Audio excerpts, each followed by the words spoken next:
Hey everyone, welcome to Old Iron Garage. Thank you for tuning in. So today in this video we're going to pick up right where we left off in the last video, working on the 5 horsepower Briggs and Stratton engine, the one that started as a very incomplete engine. So yeah, we're going to pick up there. If you have not watched the previous videos in this series, please go back and watch them. And yeah, so anyways, let's get started. Alright, so that recoil has dripped out most of the way. The majority of the fluid has drained out. It's going to continue to drip probably the rest of the day and drain out, but that's fine. I cleaned up the mess, and yeah, ready to move on. Let's, oh, we need that washer. Let's get this recoil on here.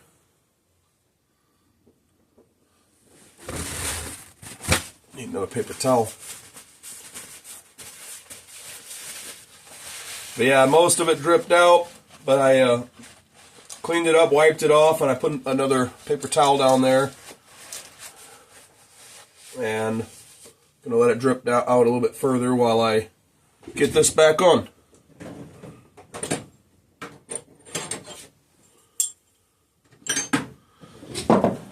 Alright, so same process that I usually do. Gonna jam this punch or this chisel between a couple of the thick or extra thick cast iron cooling fins. And we're gonna tap this on.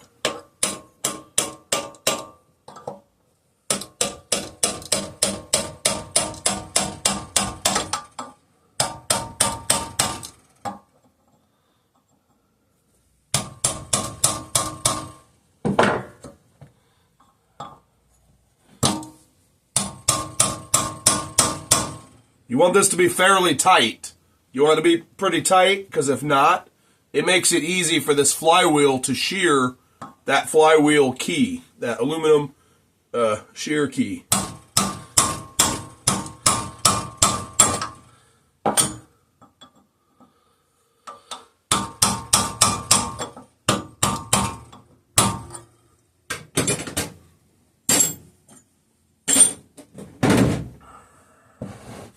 Alright, so now comes the screen to keep, you know, any larger debris from getting sucked in and getting stuck in the fan blades on the flywheel, or getting stuck in the cooling fins or on the cylinder.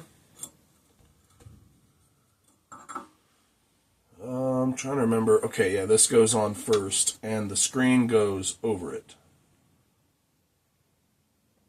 Yeah.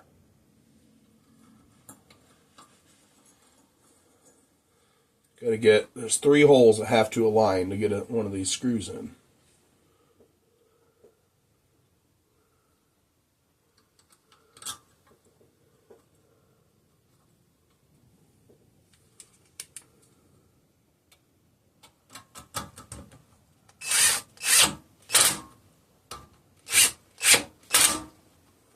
Alright, so that's on. Next thing is the coil. Now, there is one nice thing about these aftermarket ones, or at least this one. This one is labeled cylinder side, and this one is labeled this side out. Another nice thing is the kill wire on these is replaceable.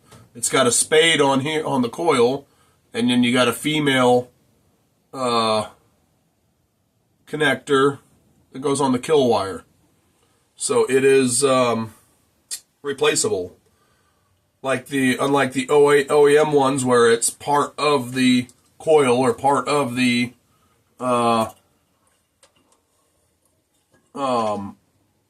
magneto, and if it breaks off, you got to try to solder it on,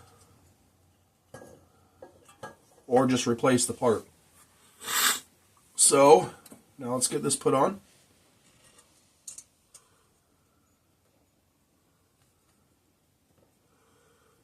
Ooh, it's so cold in here. My fingers are, I mean, I got the kerosene heater going, but that only does so much. My fingers are a little frozen.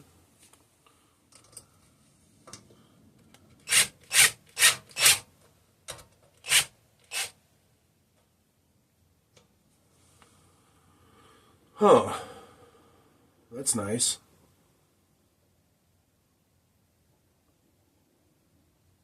These are not the right screws.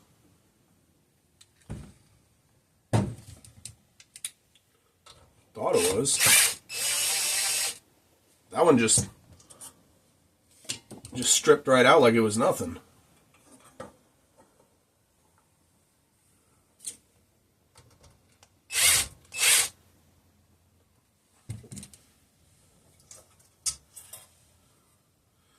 These are the correct screws. Was that hole kind of already stripped out, I wonder? Remember, when we got this, and when I got this engine, it had nothing on it.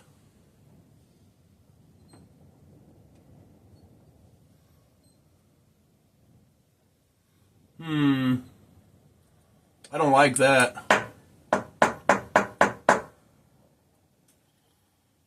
What am I going to do about that? All right, so give me some time to brainstorm and figure something out. I will be back. All right, I'm back. So I found a solution, but before I show you my solution to the problem, you missed it. I cut the video a little bit too soon. Right? Okay, so we got some snow last night. The roads are real slick out there. We didn't get like a ton of snow, but you know, it was enough to make the roads real slick. And I don't know if somebody hit a pole, or somebody slid off the road and hit like a pole, or if it's just windy somewhere or something. I don't know, but right after I cut the video, the lights in here flickered and went out for about 10 seconds, and pretty soon they came back on, and then, but it did that about 3 times, flickered and then went out. And the last time it was out for a little bit, like probably half a minute, and I was debating on going and firing up the generator, then flipping the breaker for power to the garage, and then I made a backfeed cord, where I can plug the generator into the garage, and I was going to backfeed power into the garage so I can have lights. But I ended up not having to do that. It came back on, so that was exciting. So I found some longer screws that'll thread in. There's 2 issues with them, and I'll show you. So these are nice and long, so they go in and they grab all the threads in those holes, past the damaged spot where it's stripped out. I feel like that one was already stripped out because it didn't even really, it barely started to tighten, and all of a sudden it just spun and got loose. I feel like those threads were already damaged or stripped or something because of that. So, but these screws are a little bit too long, about 5/16 of an inch too long, maybe. Or about a quarter inch too long. So rather than taking the time to trim these down and then clean up the ends, I just I did something I don't normally like doing, but I stacked washers, and I have enough here to go on both. And that's what I'm going to do to fix this problem. Sometimes I end up resorting to the things that I don't like doing. But let me get one started here, and I'm going to turn the camera. Oh, the other issue with these screws, they are a combination of Phillips and slotted head, which I don't like, especially since you kind of got to torque these down a little bit. It's kind of a pain in the butt, but yeah, it's fine. That's something I'm just gonna have to make do with. I wish I could have found something that was hex head, but I couldn't. So we're gonna make do with these. We're gonna run them in until they're snug, then back them off just a hair, and then we're gonna set our coil air gap, and then tighten them. Okay. There.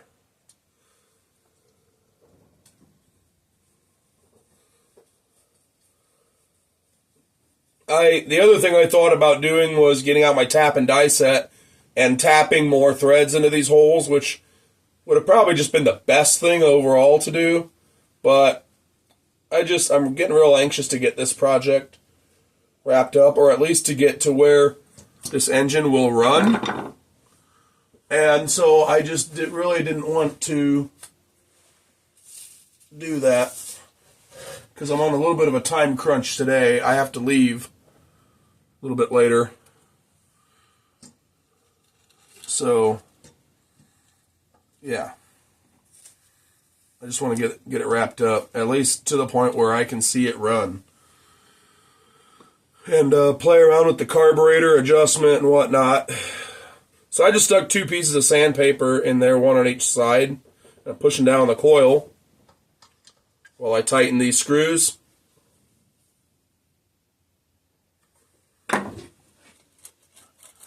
Then you just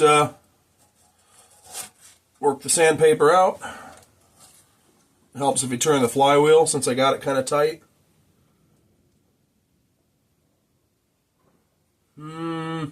The air gap looks a little closer on one side than the other. I'm going to redo that. I don't like that. And it's honestly a little bit closer than it needs to be. I'm trying to remember, what's the air gap supposed to actually be? So I'm thinking this sandpaper might be a little bit thinner than the stuff I usually use. This is just some stuff I got for free that I had lying around. So I'm actually going to fold them in half and do it again. Thinking the air gap, the number 35 thousandths, I guess, sounds familiar. But I never actually measure these. You take a business card, or you take a piece of paper and fold it in half, something like that, and that is more than sufficient. So I don't bother getting out the feeler gauge and trying to check it. I've always done it this way since I was a kid. This is how I was shown to do it when I was a kid, and it's always worked. If the coil or the magneto is any good, it will work. And honestly, I feel like if it's a little bit closer than what it's supposed to be, it might be a little bit better. Okay, so now I'm going to finish tightening this down. I just have to do it very carefully, so as not to strip the Phillips head.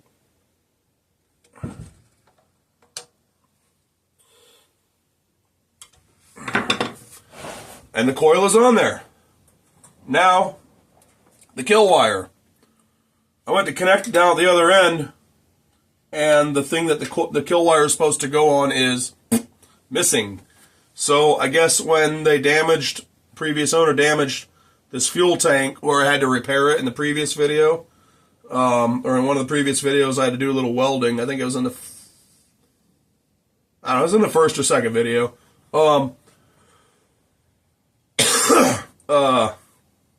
I guess they robbed parts off this tank. That's why the fuel cap was missing.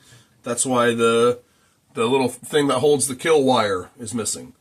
So I routed the kill wire up and above the screw hole for the coil instead of underneath it, so it doesn't. So there's less risk of it getting into the flywheel. And I will just have it temporarily sitting, so it doesn't contact anything, basically. All right, let me think. Is there anything else I'm forgetting?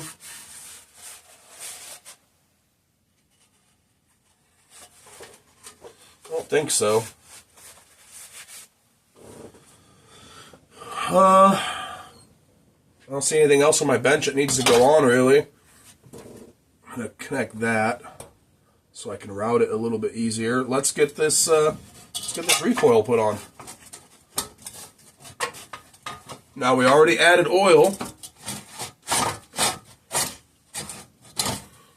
earlier.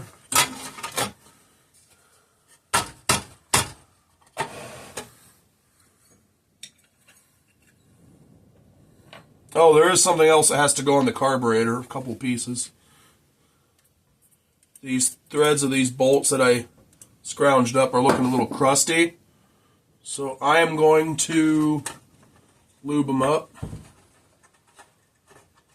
so they go in nice. Hey now. What the...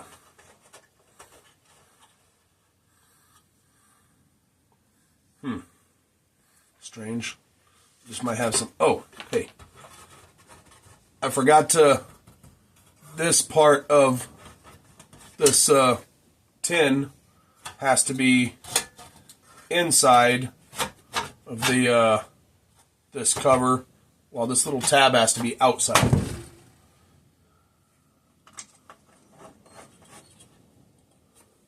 That's strange.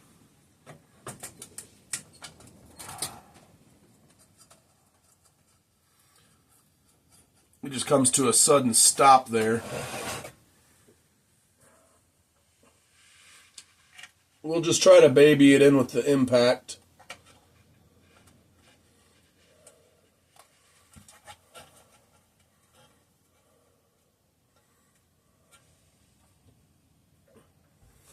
All right.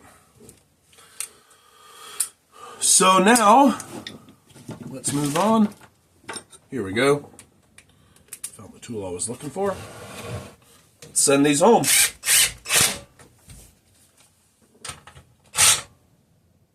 Oh, that one's got a smaller head. Okay.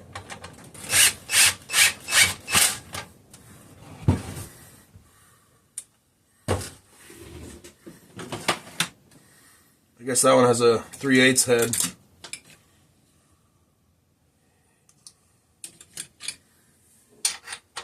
Yep, sure enough.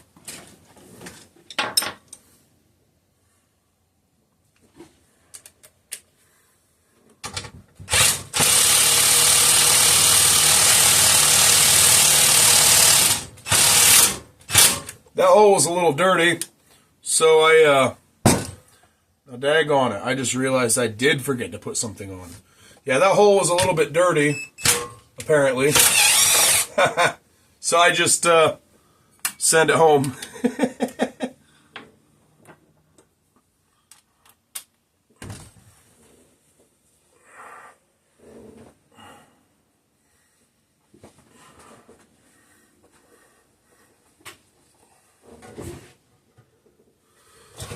Alrighty.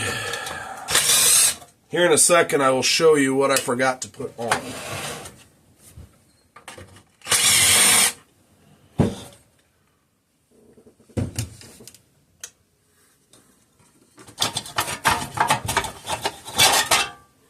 Alright. So there's this. This goes on here with the coil, helps the direct airflow. So, yeah, I get to take one of these screws back out.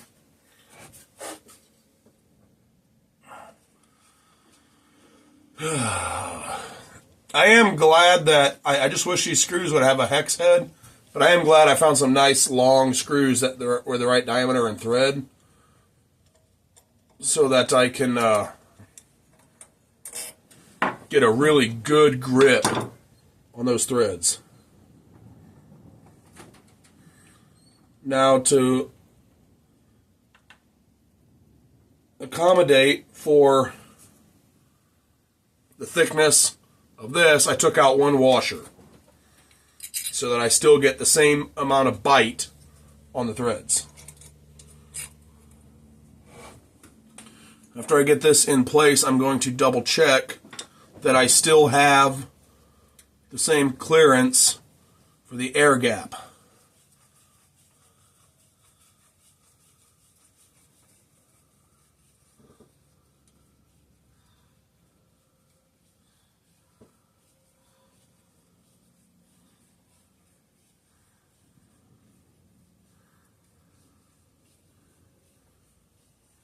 Come on. Man, that thing's long. Okay,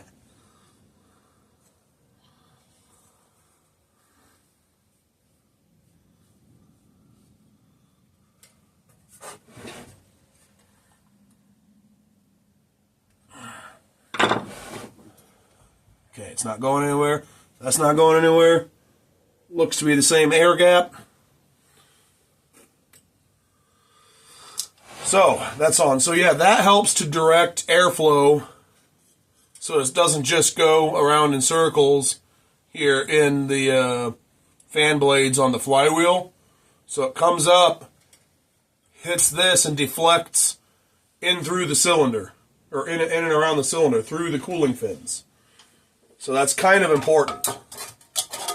Unless you're just testing the engine to see if it'll run and you're only going to run it for a minute or two, tops, like that's kind of important. So now we got to come over and get this lined up.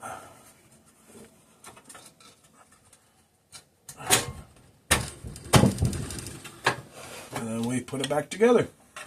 Put the bolts back in.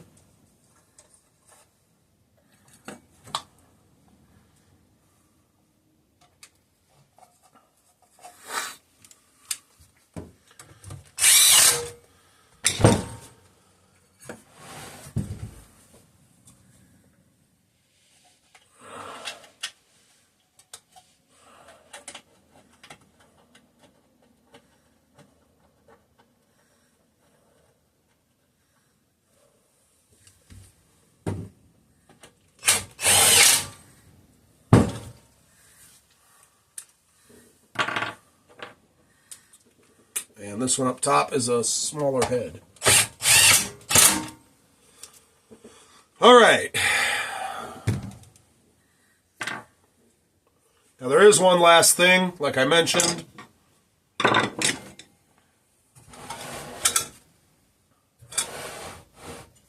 What was that? I don't know. That was a weird noise. Oh, and we do still need to find a muffler, but I guess we might end up test firing this without a muffler. We just won't run it very long because it's going to be real noisy. So the air filter has to come off for this, but I have to put this piece, part of the linkage that connects the governor to the throttle, and then this piece in there. Now, if you remember from previous video, or maybe it was earlier in this video, I don't remember, there's a rod that goes from all the way down at the governor arm all the way up to here. It's like maybe like this long. That's supposed to go in here to connect the governor to the throttle. And I don't have one to spare at the moment. So we're going to run it with just this connected in hopes that this will just keep the throttle from just, jumping all around erratically. If need be, I will put a little washer. Actually I have I have an extra small washer that should fit this that I will put in there to put some tension there so that way it can't move on its own. I might actually just go ahead and do that right now. So I don't have to have this apart again.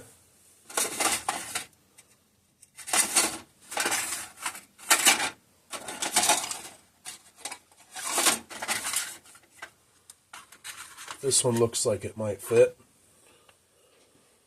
It's got to fit. This is a shoulder bolt. It's got to fit over that shoulder. See?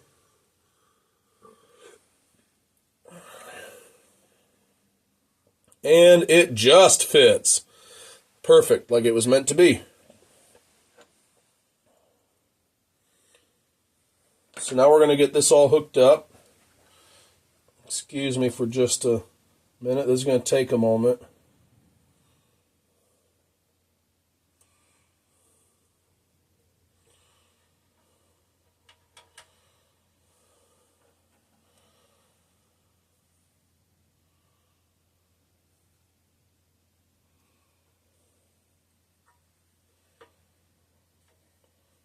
Ready? And now I am going to put a little bit of lubricant on the shoulder of this shoulder bolt, though, so hopefully it doesn't eventually rust.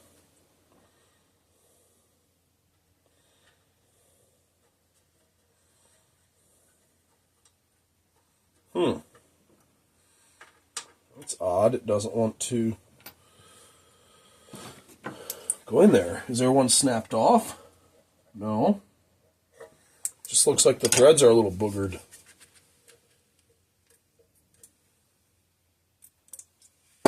Okay.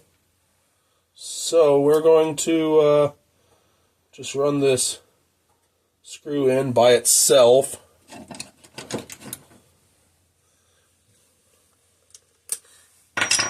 As gently as we can with the impact. Oh, that would be a 5/16 head, not a 1/4 inch head.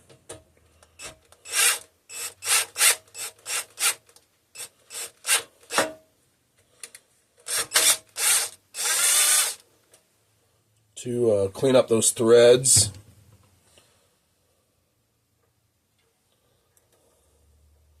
Now it should go right in.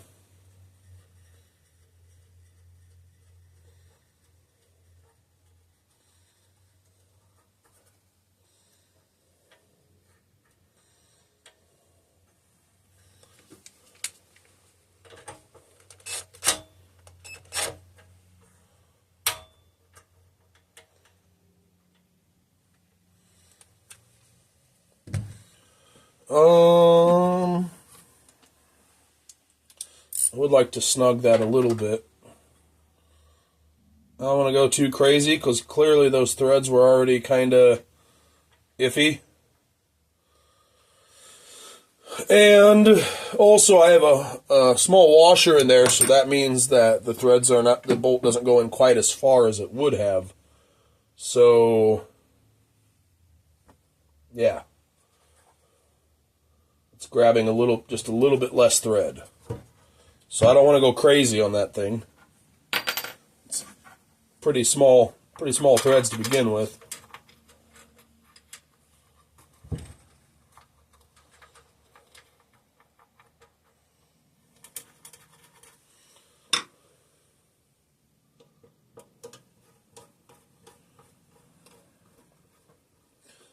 Well, after all that, this engine is finally pretty well together.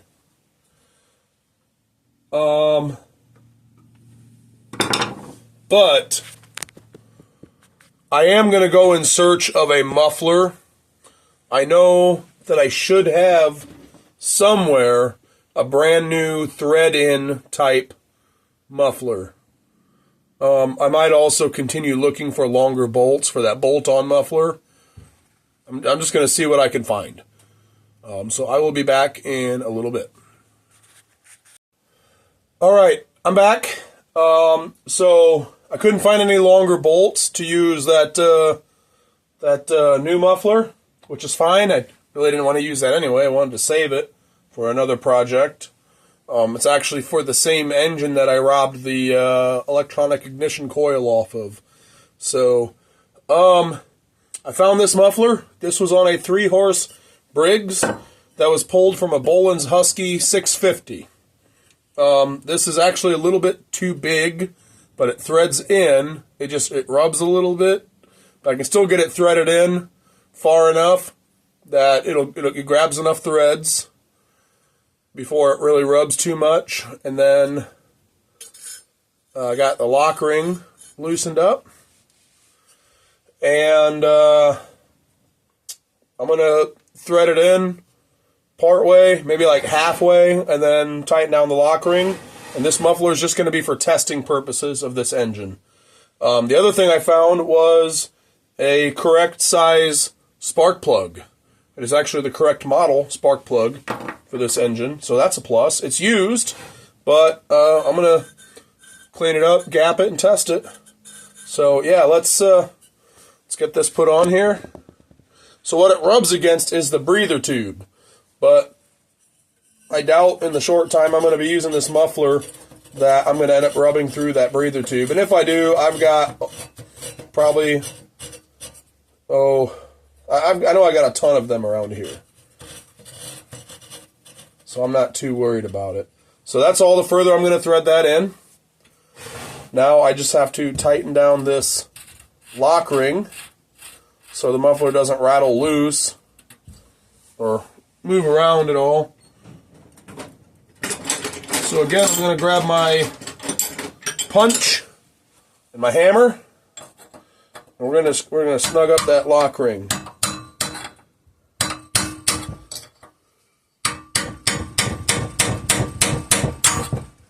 That should be sufficient. That is more than sufficient. So, I'm going to double check that we do have enough oil, even though, I just filled it earlier. Yeah, oil looks good. We're going to have to put some gas in it. Change out the spark plug. Let's just go ahead and do that now. I'm going to cut the video, and I'm going to clean and gap that spark plug, and I am going to go get some gas and put some fuel in the tank. Alright folks, I'm back. I have gasoline in the engine. I've cleaned up the bench, so I'm less likely to have stuff jumping off the bench. I've cleaned and gapped and tested the spark plug. So now, one moment.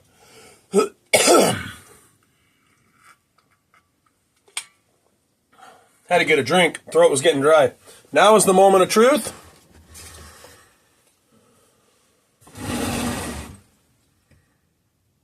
Uh-oh. We have a problem. I gotta kill the space heater. We got fuel leaking out of this tank somewhere.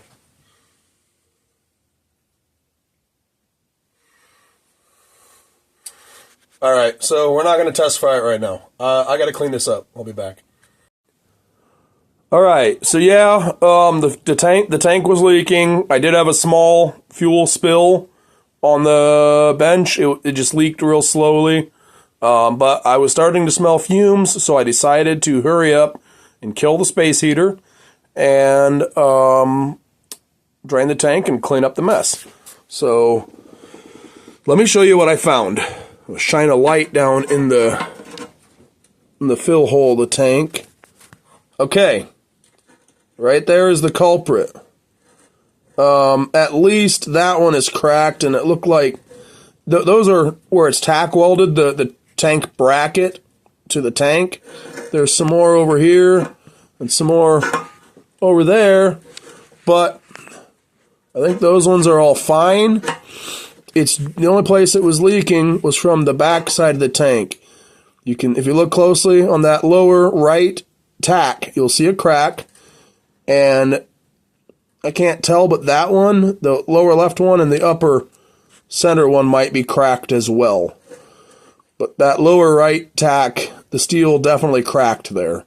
So this tank is leaking. At a later time, I do have some tank sealer. I will probably try to seal up this tank and save it. But I'm not going to do that right now. For now, I guess I'm just going to have to go and find another tank in my stash of parts. Shouldn't be hard to do. Alright, so I went looking for another tank. I found one. Same exact tank as the one that I had on there that leaked. And, it's for a 5-horse Briggs. I looked inside the tank. I did some stuff off camera because I'm kind of in a hurry at this point. Because I got to go somewhere later and I want this thing to run today. The tank is clean enough inside. It's pretty clean. I remember I actually cleaned this tank out in the past, and I know that because I had duct tape residue up here, and so I had to clean that off. I already got it all gooped up. You can see there some of that Permatex format gasket, fuel rated sealant. So, yeah, let's go ahead and get it on.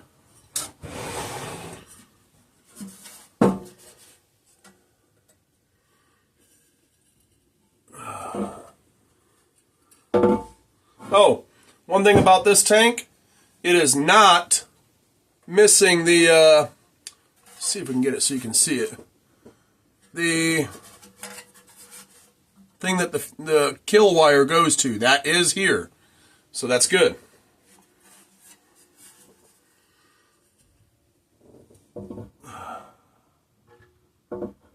So, yeah, like I said, I'm in a little bit of a hurry at this point.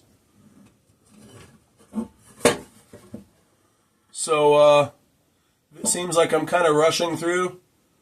I am.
Now, I get to fish this little screw with that little clamp that I made down in here.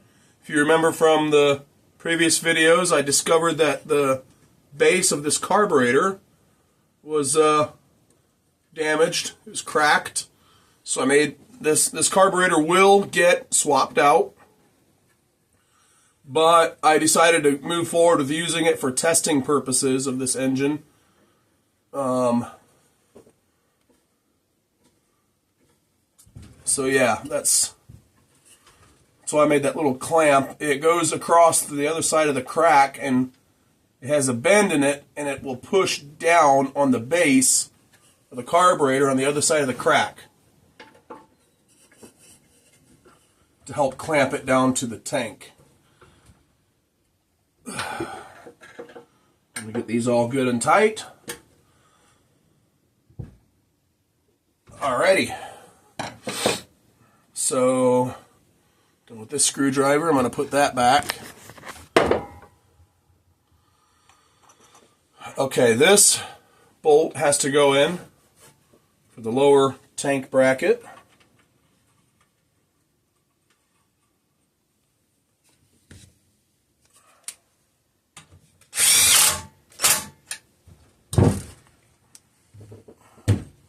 So I'm done with that. So now, we put some fuel in it. Well, I'm going to put the carburetor back on first. Actually, no. I'm not. That way I can bottle feed the carburetor until it works the gas up and through the carb. So yeah, now we're going to put some gas in it and see if this one leaks. I don't think it should because there's no sign of damage on the outside of the tank.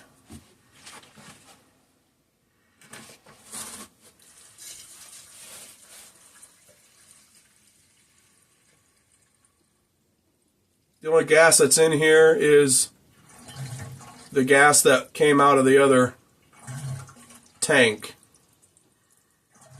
that I'd put in the other tank that leaked. So I'm just going to put all of this in here.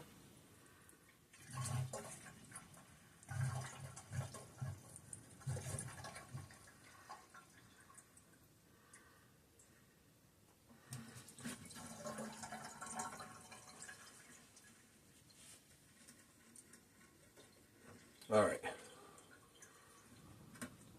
Should be pretty well all of it.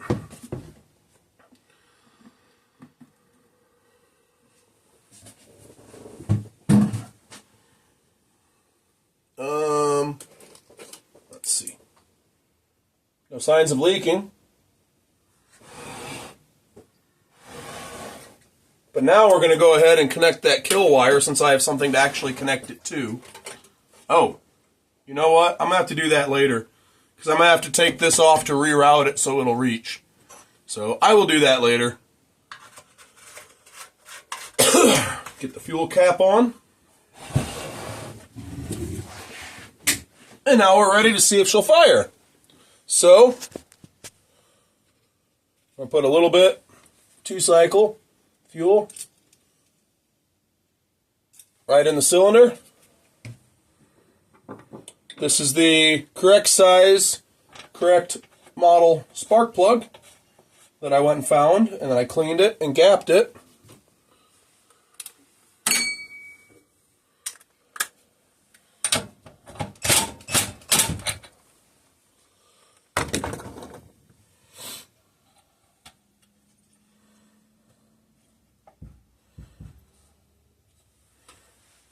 And now we're gonna test fire it. Actually, hang on a second. See if I can get this thing out. Okay, there, because that interfered with the spark plug wire. The spark plug wire was a little bit long. Guess I could have gone like that. See if I can weasel that back in there now.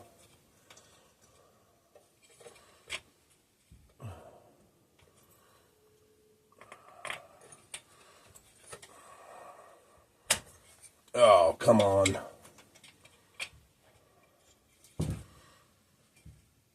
Nope. Not gonna fuss with it right now. I just want to see if this thing will run. So let's just worry about that.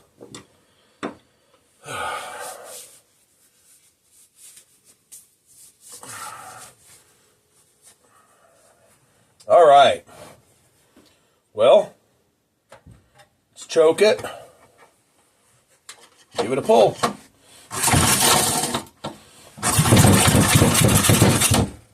Hey, what do you know? She fired. Let's take the choke off.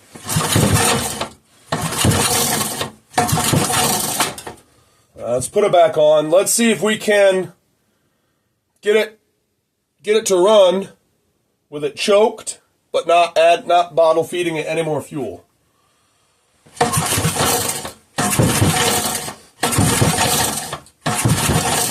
Nope. We could, but it would take a while. I'm not really interested in doing that.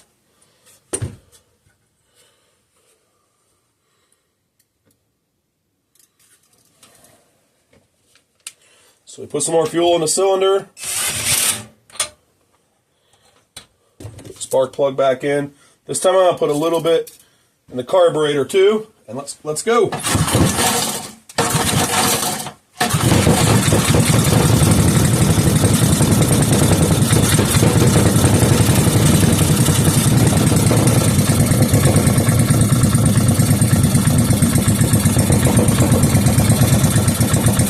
What do you know? She's running.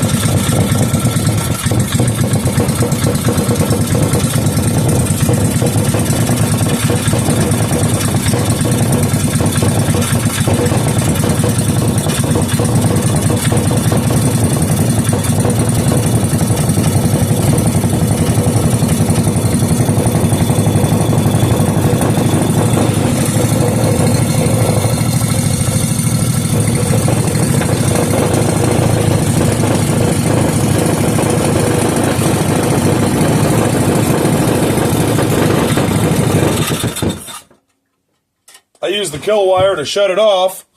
Now you will see some smoke coming back up over here.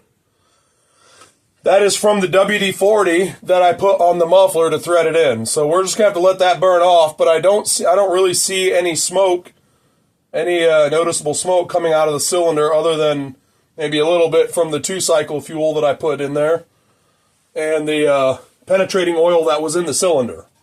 So let's fire it up again and just let it run for a little bit.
Okay, I don't think I'm going to be able to get this screw in with it running. Jumping around quite a bit, so I'm going to get this screw in and then get it running again and adjust the air fuel mixture. I'll probably have to, lean it out, turn the screw in, since there is now going to be restriction in the airflow. So let's get it fired up again.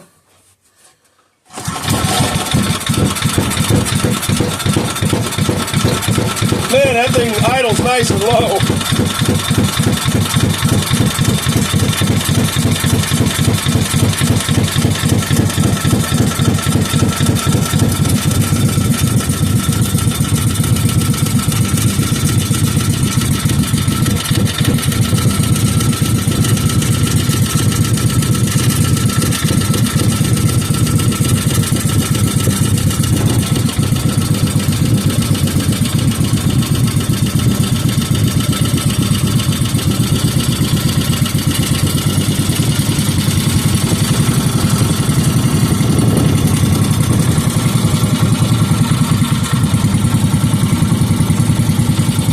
Well, guys, I would call that a win. She runs, and she runs really nice. Holy cow, I didn't think this thing would run this nice. I'm going to let it warm up and change the oil. I'll bring you guys back in a little bit. All right, let's go ahead and drain this oil. It's warmed up. The dirt should all be, any dirt or contaminant should be suspended in the oil. And while I had it warming up, I polished up the shaft off camera. If you didn't really miss much, if you've seen many of my videos, you've seen me do it many times. Basically just some sandpaper and some WD-40 and go let it and hold it around there while it's spinning. Move it back and forth. All right, let's see what this looks like. That is black. It is very black. Oh yeah.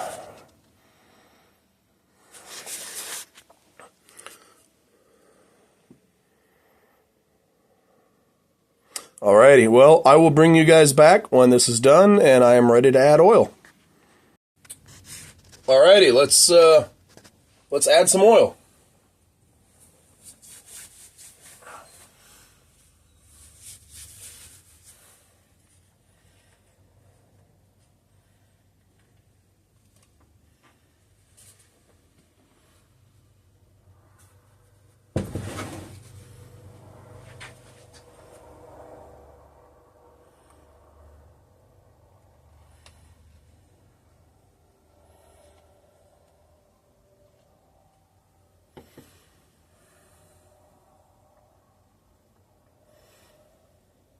I'm very happy with how this engine runs.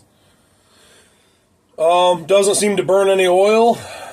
And it just puts right along. It's a very happy little engine. Idles nice and low, runs great.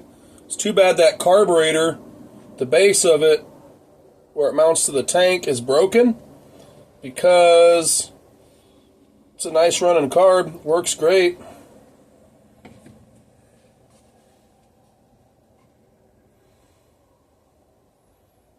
I'll probably keep it around to test engines with, or use it for parts, one or the other.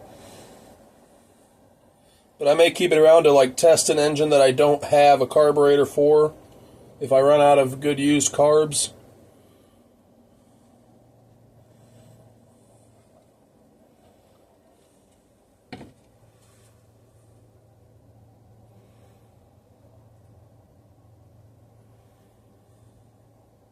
Should be pretty close to full. A little bit more.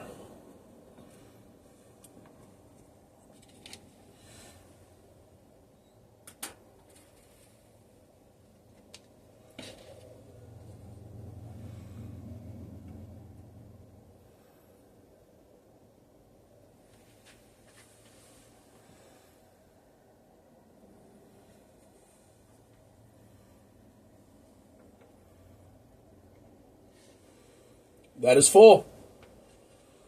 It's all the way up to the, almost all the way up to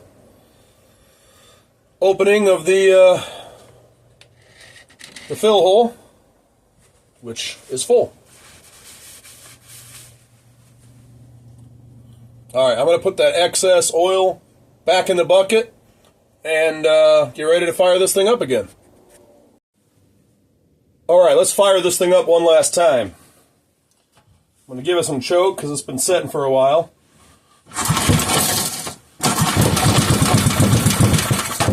Oop, took it off a choke too soon. All right, it's back off choke again. Hey, come on now. I got the idle set too low.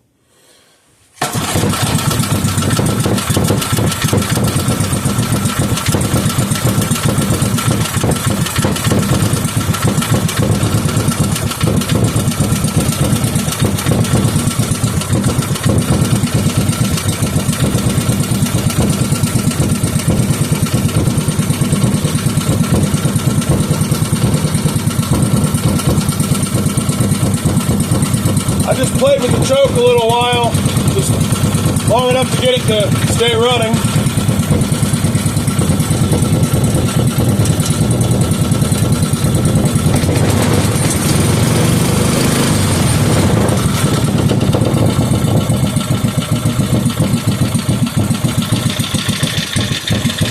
Well, that is one good running little engine. It just needs the idle adjusted back up a little bit. I got it too low.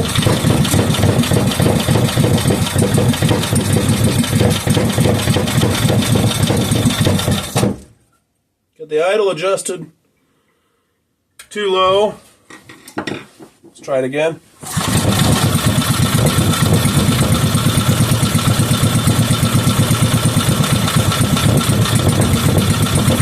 And the air fuel mixture might need adjusted.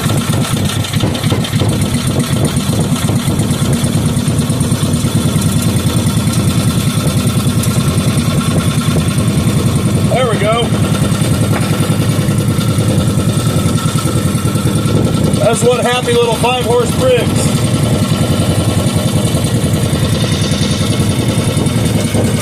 As you can see, no smoke.